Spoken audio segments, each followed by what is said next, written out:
கோவையில் Lions Club of Coimbatore grand அமைப்பின் 2026-27 ஆண்டிற்கான புதிய நிர்வாகிகள் பதவியேற்பு விழா GKS மஹாலில் நடைபெற்றது.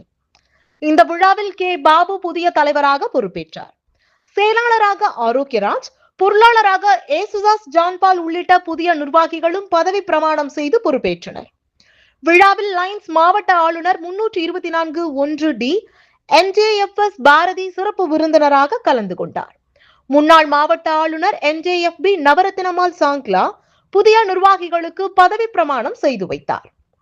மேலும் ஸ்வர்கா பவுண்டேஷன் நிறுவனரும் நிர்வாக அறங்காவலருமான MS வர்ணலதா கௌரவ விருந்தினராக பங்கேற்றார். முன்னாள் மாவட்ட ஆளுநர் NJFR தினகரன் புதிய உறுப்பினர்களை லயன்ஸ் இயக்கத்தில் இணைக்கும் நிகழ்வை வழிநடத்தினார். இந்த ஆண்டிற்கான சமூக சேவை திட்டங்களும் இவ்விழாவில் அதிகாரப்பூர்வமாக அறிவிக்கப்பட்டன. ஏழை எளிய மக்களுக்கான மருத்துவ முகாம்கள், கல்வி உதவி திட்டங்கள், வாழ்வாதார மேம்பாட்டு திட்டங்கள் உள்ளிட்ட பல்வேறு நலத்திட்டங்களை விரிவாக செயல்படுத்த லயன்ஸ் கிளப் உறுதியளித்துள்ளது.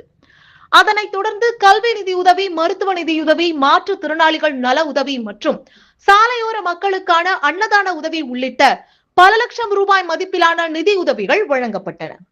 நிகழ்ச்சியின் சிறப்பு அம்சமாக கோவையில் கடந்த 30 ஆண்டுகளாக சமூக சேவையாற்றி சிக்கிம் பல்கலைக்கழகம் வழங்கிய கௌரவ டாக்டர் பட்டம் பெற்ற பாரத மாதா நற்பணி அறக்கட்டளை நிறுவனரான டாக்டர் M. கௌரி சங்கர் சிறப்பாக கௌரவிக்கப்பட்டார்.